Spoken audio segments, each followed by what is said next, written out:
Resuming debate, Senator Usakos, followed by Senator Deacon, Nova Scotia. Thank you, Madam Speaker.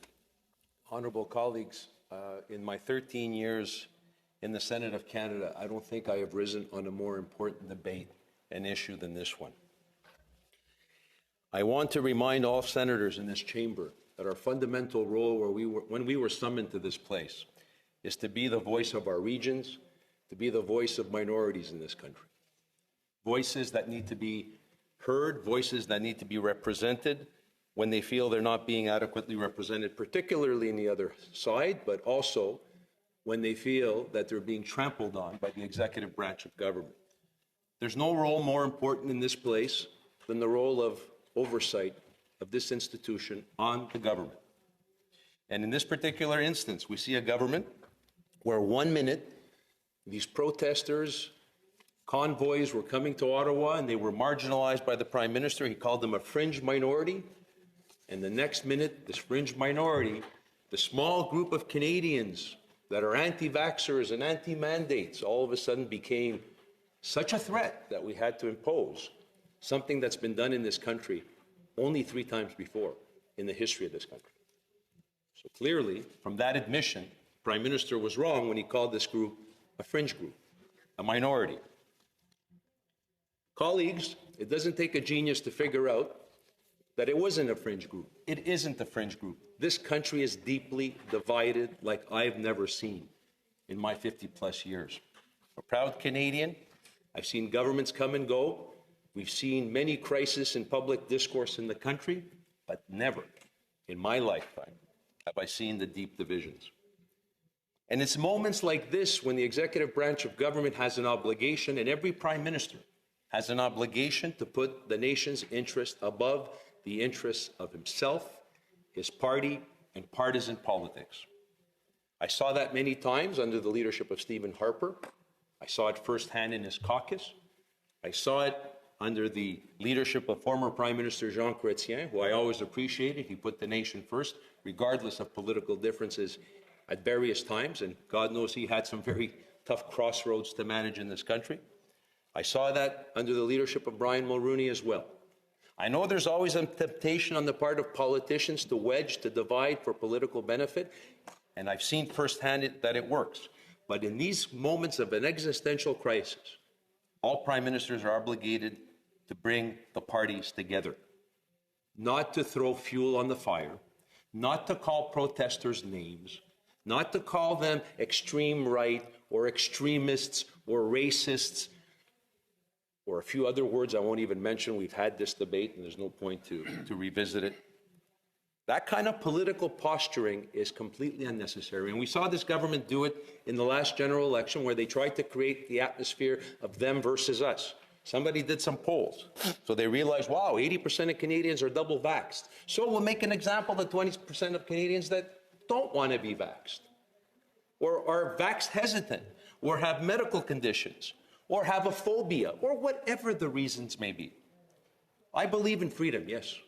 I believe in freedom of a man and a woman to choose if they take a medical procedure. It's their choice in this country. Before you go for a surgery, they ask you to sign a form, a waiver. I don't think it's much to ask in this country as a Canadian citizen to have your governments lay off when it comes to taking vaccines or medications or medical procedures, or being forced to have or not have an abortion. It's the same type of debate for me as a libertarian. These are rights that should be fundamental in the country. So when these protesters come to Ottawa, there should be consistent rules for all Canadians. I'm double vaxxed. I try to persuade my friends, my neighbors, everybody. I believe it's genuinely the way to go in order to mitigate this disease and fight it to the best of our ability. But I also recognize the right of somebody else not to be vaxxed. I recognize the right of somebody to expect their government to be fair with all citizens, to be just with all citizens. So when protesters come to Ottawa, or they go to Coutts, or they go to Quebec City, or they go to Toronto, they have the right of protest. It's fundamental in our democracy, and nobody can take that away.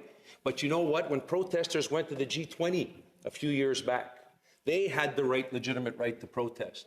When Indigenous communities had legitimate issues with the government, they went to the extreme with armed protests shutting down infrastructure and railway crossings in this country for a number of weeks. When Black Lives Matter protests for issues that are important, they're fundamentally on the right side of where they should be on it. And every politician has the right to respect these protests. We have an obligation, particularly as parliamentarians, as a prime minister, whoever it is, to dialogue with these people. Somebody said earlier in their speech that the 3 R's are the most important thing in our democracy: rights, responsibilities, and respect. I think it was Senator Arnott, and I agree with him. It's a right to protest in this country. It's a responsibility, though, of Parliament and our Prime Minister and our governments to dialogue with these citizens. These are not enemies of the state. These are frustrated Canadians. If it's Black Lives Matter, if it's the Indigenous communities, if it's people at a G20 for economic reasons. We saw what happened in my province of Oka many years ago. I'm old enough to remember. And in all those instances, prime ministers threw water on the fire. They dialogued. They sent ministers in for discussions. They sent bureaucrats in to have chats with these people, trying to figure out what the problem was. They didn't say, you're undesirables, you're racists, you march with swastikas, you're tearing down monuments when they didn't tear down monuments.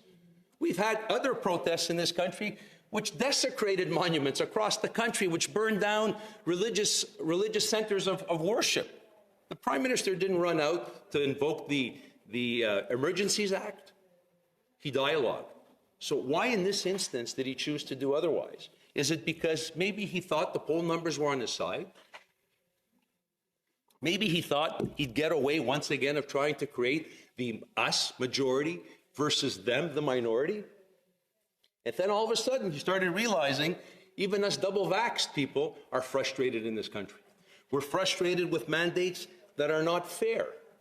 For example, when a government institutes a travel mandate, they should institute a travel mandate. But no, there's a double standard with the policies of this government. So if you're a wealthy Canadian and you need to go see a family member in New Jersey or California, not a problem. Hop on a plane, you do your PCR test, you come back, you quarantine, life's a dream. If you have a sick mother in Vermont, for example, and you're in Montreal and you need to go visit your sick mom, you can't get over the border because of COVID, because of mandates. We got to do this. We got to save the country.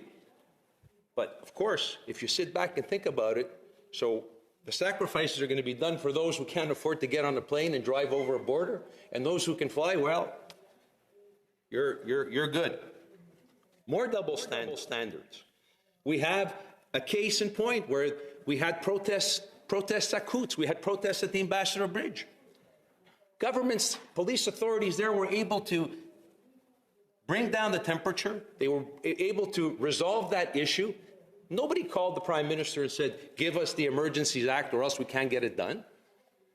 Société du Québec and the police authorities in Quebec City, they planned for the protests effectively. They calmed things down.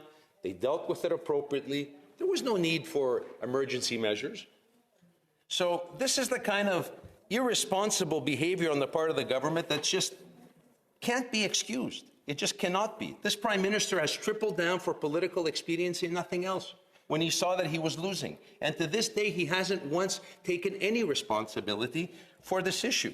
The other element, colleagues, is this thing could have been resolved very quickly if this government would have done or is willing to do what governments across this country have been doing now for over a week, announcing that they are removing mandates. It was the easiest thing. Alberta did it, Saskatchewan did it, Ontario did it, the Quebec government did it. The only one who has tripled down and is refusing to eliminate those mandates is Prime Minister Trudeau. And at this point, we see there's no good reason for it, except he doesn't want to acknowledge political defeat. This isn't a game. This is about bringing the country that's deeply divided together. This is about reconciliation after coming out of a terrible, terrible crisis called COVID. And by the way, colleagues, make no mistake about it, this is just the beginning of disruption because the next crisis around the corner is fundamentally worse. And this Prime Minister has buried his head in the sand regarding that one as well, and I'll get to that towards the end.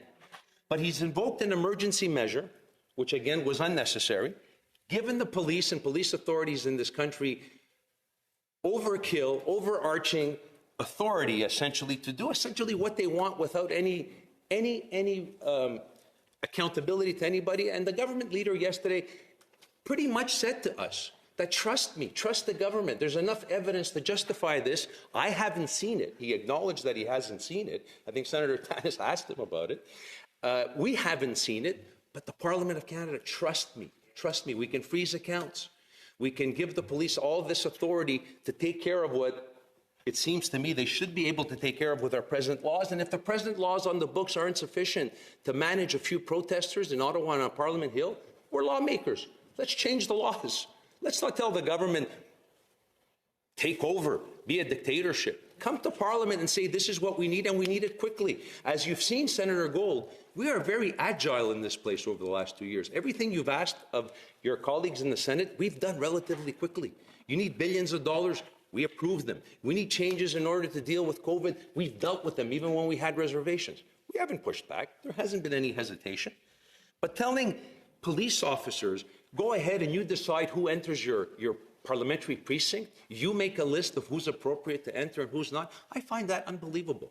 And yes, local residents were inconvenienced in a big way. Unfortunately, the frustration of Canadians has reached such a boiling point where, yes, they're causing chaos in the streets. That should be a red alert that we should sit down and find out how we can address them. That's our job. Foreign investment in this country in the last few days since the Emergency Measures Act has basically come to a standstill. We've seen it. You've seen the stats now. And it's even worse than it was before the Emergency Measures Act, which was pretty pitiful. Foreign investment in this country is at the lowest level it's been in 7 years, 8 years. So when we become the laughingstock of other Western democracies, when we're all over the front page news in the UK, in the United States, in France, in Germany, where I'm getting calls from parliamentarians and friends saying, what's happening to your great democracy? And I have no answer. I can't explain it. I can't explain that a few 100,000 people in Ottawa overcame the laws of this country, our police forces and our public security system, that we had to invoke a measure that was invoked only 3 other times in the history of this country. World War I, World War II, and of course, the October crisis. And colleagues, in each and every one of those cases where that act was invoked, history has proved there was indiscretions. History has proved that we made mistakes. We wronged people in a serious way, where governments later on had to stand up in this place and the other and apologize for those indiscretions.